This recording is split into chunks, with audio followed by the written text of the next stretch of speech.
On Mother's Day, May the 10th, 1997, Mahaguru Yogi Arka gave a heart-touching message at a retreat held at Geneva Park, Canada. In this inspirational message, Mahaguru takes us to the root of our existence, our mother. Besides exploring the many flavors of mother's love and her relationship with her children, Mahaguru also enlightened us on the parent of parents, the very source of all existence, the higher consciousness.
The first nearest person in your life is your mother. From all aspects of judgment, she is the first host. That is where you were sheltered in the very embryonic state of your existence in physical form. Children are nothing but her extension. Father is also close to his children, but not as close as a mother. Children may love their father. Father may also show affection towards his children, but this close relationship between father and children can break apart any time, since the relationship is not deep enough to sustain the wind of expectations. Children may show their love and concern towards their mother, and they also may leave her any moment. One small reason is enough for children to drift away from their mother, since there is expectation from their part. Their love towards their mother is conditional. Whereas love that flows from the heart of a mother will never abate, will never dwindle. It will flow like Niagara Falls. Her love towards her children is very deep. Her love towards children is spiritual. She has a very strong, inseparable connection with her children. She never shrinks back from giving love. She is absolutely positive towards her children. A true mother can never curse her children,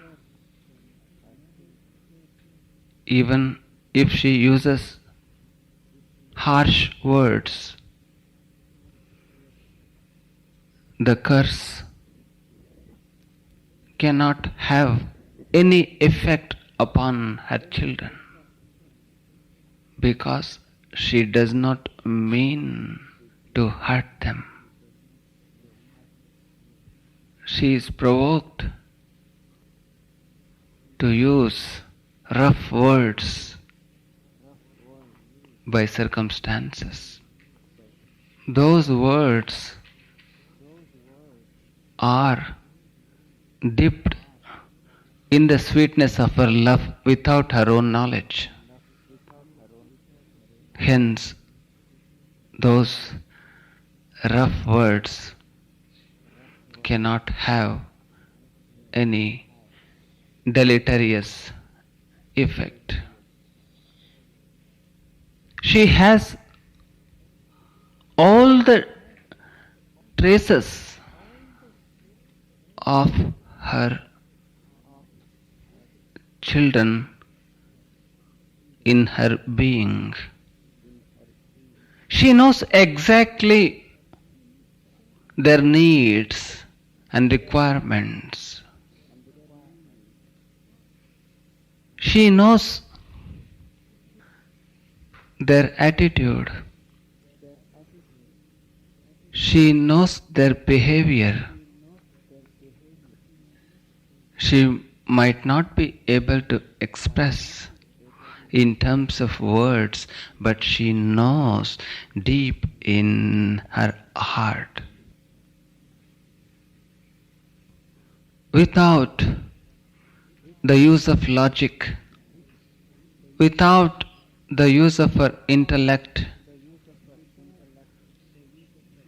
without the application of her rationality, she could pin down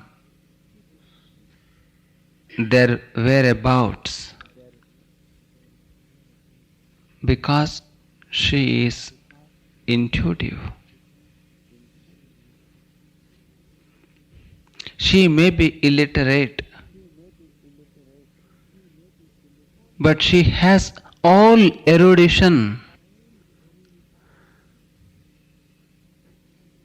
to understand their movements. She is so protective towards them. She follows physically.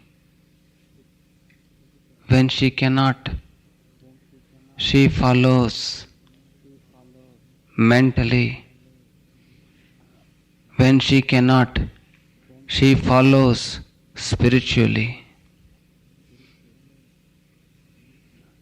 Even after discarding her mortal body, she continues to supply energies and inspiration throughout the existence of her children in physical form.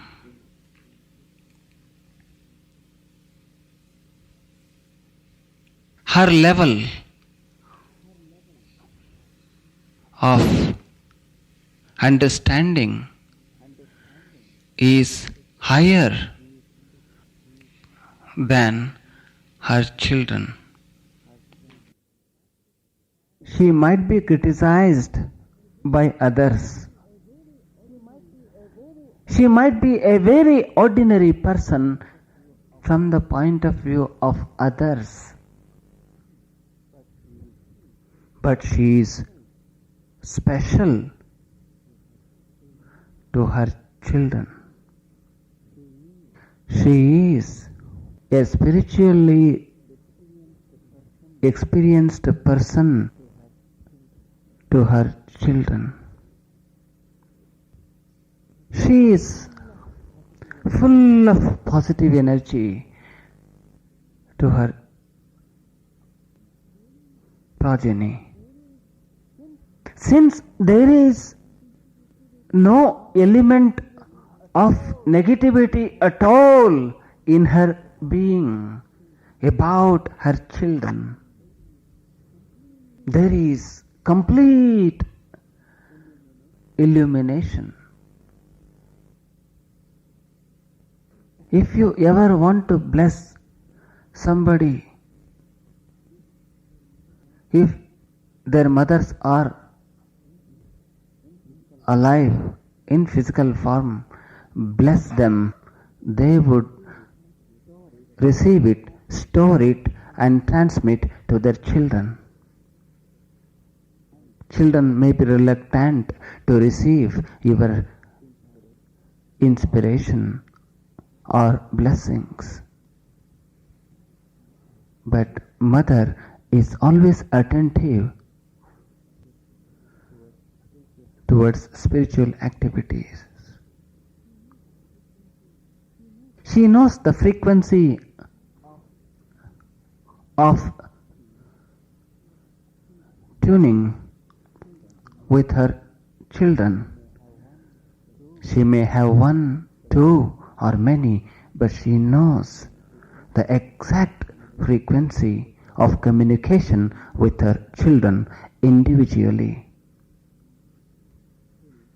Still, she is not an academician. She is not a professor. But she has all the formulae to operate her children in her own way and supply or transmit whatever it is necessary for their well-being. All women on earth are like mothers. All men are like fathers.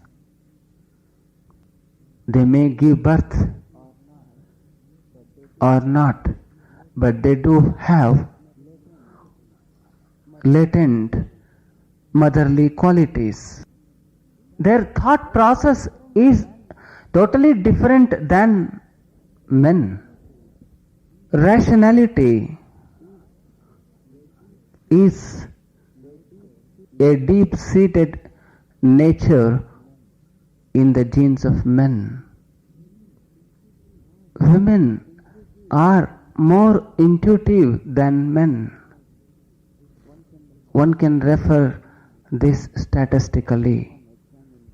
One can even examine this practically.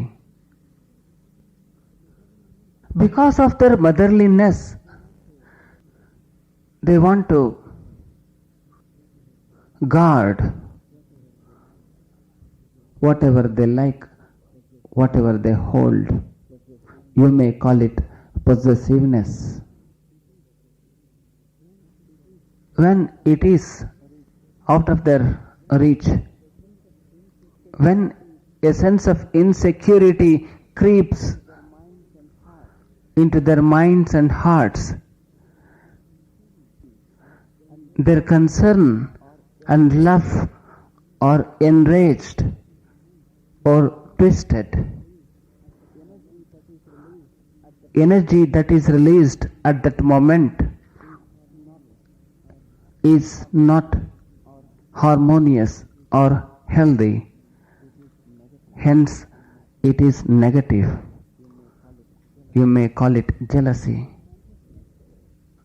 The higher consciousness is beyond gender. Religious people call it God. G-O-D.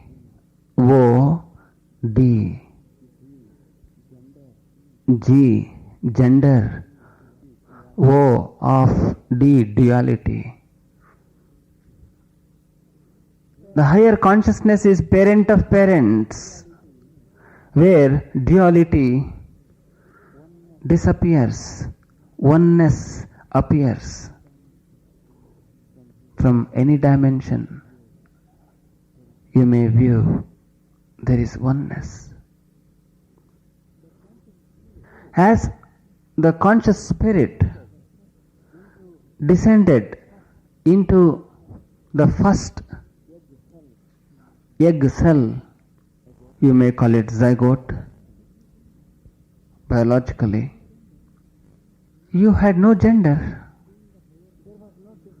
There was no difference between the higher consciousness and you.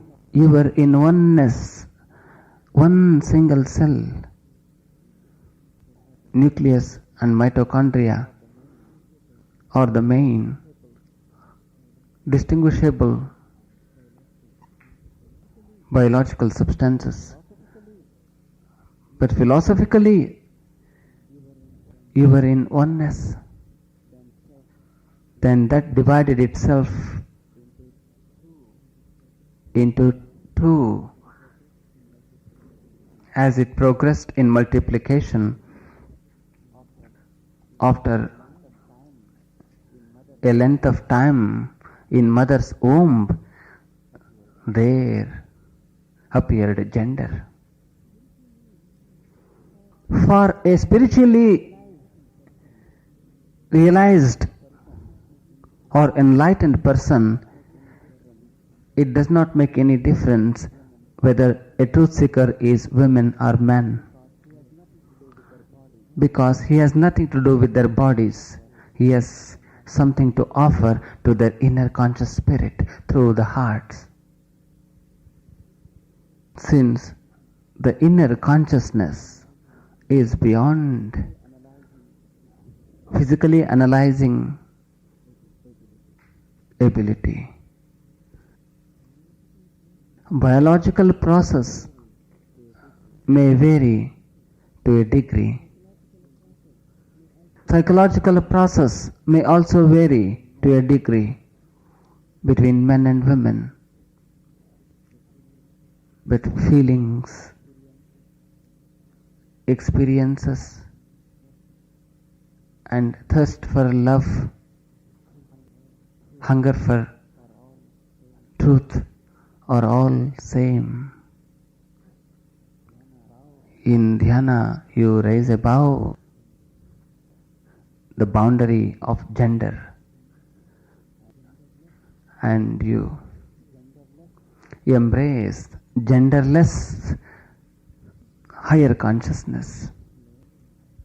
Flows anything that you deserve and desire, energies, inspiration, great experiences, mystical powers, love flows. Even if you do not wash your face, one day you still look fresh. Even if you do not take good rest for a couple of days, still you look fresh. If you are absorbed in dhyana, this message is sincerely dedicated to all mothers who lived in the past, who are today, and who will emerge, including my mother. May you all be inspired to get connected with her, whether she is with you or whether she is watching above. Happy Mother's Day. Happy Mother's Day. Anybody, as I said, regardless of gender, who has motherly nature, who has caring nature, even they are spiritual mothers. Men are spiritual mothers. Physically, it may be a paradox. It does not matter. There are men who really look after their children exactly like mother. It is exceptional. It is a highly transformed life.